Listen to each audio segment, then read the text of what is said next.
ideology, properly speaking, is also the construct of the community, right? It would seem to be the case, and I'm jumping the gun now, and I didn't mean to jump that far ahead, but you can sort of intuit, right, that if it's the case that we say that authors don't have primacy in an interpretation of text, that it becomes communal, then we recognize that since we're talking about ideologies are open to interpretation, and that it's not this top-down approach, that ideological influence itself becomes communal.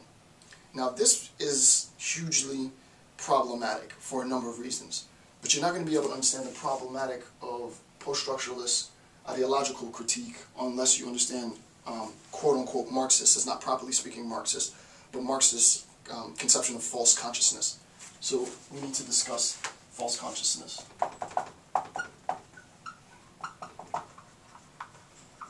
Okay, in the idea of false consciousness, a few things. It's a concept that's borrowed from Marx. The term false consciousness doesn't come up in Marx at all, right? So this notion of false consciousness is borrowed from Marx. It's actually introduced, let me put it down here, introduced by Georg Lucas, L-U-K-A, Lucas, I think that's right. Right? So it's not introduced by Marx. Marx refers to this idea of false consciousness, but he doesn't actually use the phrase false consciousness, right? And I'm going to explain, now we're going to start to get a little deeper in the analysis.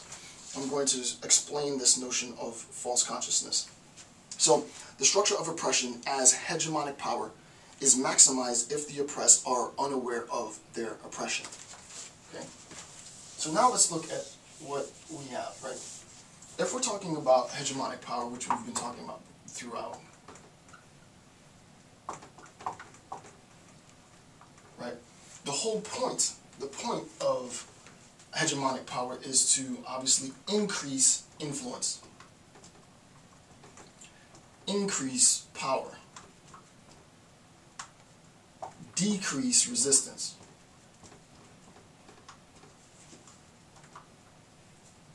decrease opposition, right? We're going to increase power, increase influence, decrease resistance, and opposition, right? I want to make sure that I regiment, I solidify, I protect my investment in power. Okay? Now, this notion of false consciousness, then, I recognize that if it's the case that I have individuals within society, and that these individuals in society were to recognize that I am attaining to, if you will, in this sort of empirical sense, a mass influence and power, not only a mass influence and power, but at the expense of their own desires, their own interests, their own happiness, then I would provoke them to create an opposition, right? To create a resistance, and ultimately to challenge my power, right? So that power is going to be, hegemonic power is going to be challenged by, under this conception of false consciousness, hegemonic power is going to be challenged by a fully informed population, right? Or proletariat, to be technical, right? So that hegemonic power, which I'll just abbreviate HP, hegemonic power is challenged, C-H-A-L-L-E-N, is challenged by a well-informed population, right? So hegemonic power is challenged by a well-informed population, because the population is going to recognize that they are being exploited, right? So in the United States, obviously when the U.S. recognized, the famous word is, and I'll write it down here, just so that you have an idea, taxation without representation, which becomes very important, R-E-P, right? Taxation without representation. We recognize that we are being taxed. You're collecting our money, right? our labor is used to amass value, but we don't have any representation, right? Hegemonic power recognizes this prior to their recognition. Obviously, hegemonic power recognizes that we're going to tax them without representation. It's not until the population recognizes that they are being taxed without representation that they create an opposition, and thus, the U.S. independence from Britain, right? So hegemonic power is challenged by a well-informed population. We don't want the population of colonialists, if you have it, to recognize that they're being taxed without representation. If they were to recognize that, they would challenge us. So what ends up happening is that they recognize it and they challenge that. So what ends up happening, sort of conceptually, right, is we want to create a barrier, right? We want to create a barrier, right? We want to create a barrier to block access to what our true intent is, right?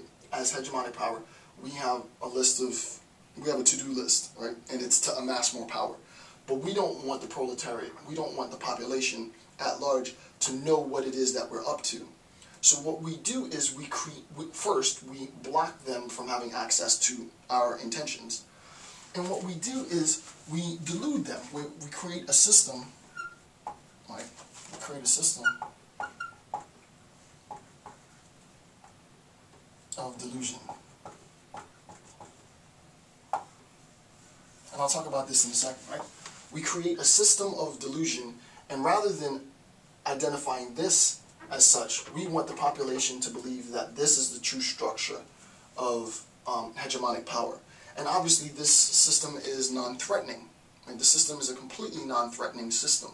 So, for example, if it is the case that, well, before I jump, the structure of oppression as hegemonic power is maximized if the oppressed are unaware of their oppression. So, imagine it's the case that I structure a belief within my population, let's say of African slaves, right? So, African slaves are forcefully taken from the continent of Africa. They're brought over to the United States, enslaved, and obviously there's going to be there's a potential for a huge amount of resistance among slave population, right? Not only is there, and I might talk about this later, not only is there a huge, I will a little bit, but I'll talk about it now. Not only is there a potential for a huge resistance among the slave population, those in control of the hegemonic power, right? The population is smaller than, right, the population of the proletariat, which is larger, right? So there's a larger population here than there is here, right? There are more people here, there are more people who are being controlled by this abusive power that are actually in control of power, right? More people here, less people here. Obviously, a sheer numbers game, let's all unify and attack them to destroy this power that is oppressing us, right? Because here's the oppression, right? So what ends up happening is the system wants me to be confused and directs my attention to this delusion, right? Which we'll later see as ideology, right? This construction that is set in place to actually control my behavior, right? If I subscribe to this ideology, if I subscribe to the belief, and I'll give you a specific belief in a moment, then it will control my behavior, right? So that the whole point of hegemonic power and the use of false consciousness is an act of control, right? It is a direct means of controlling the actions of the population. That's very, very important, right? I'll say it again, the whole point of hegemonic power and the use of false consciousness is to control the actions, to pacify, to make sure the population remains docile, and to guarantee that they conform to the will of those in control.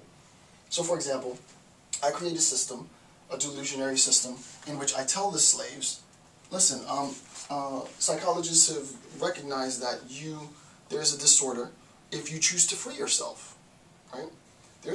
Freedom is a delusion, right? You can't be free. Why would you want to be free? Because you were meant to be a slave. And the people start to believe this, right? The people start to believe this. And then, this is true, this is not me, but this is the account. Then I will turn to a passage in a holy text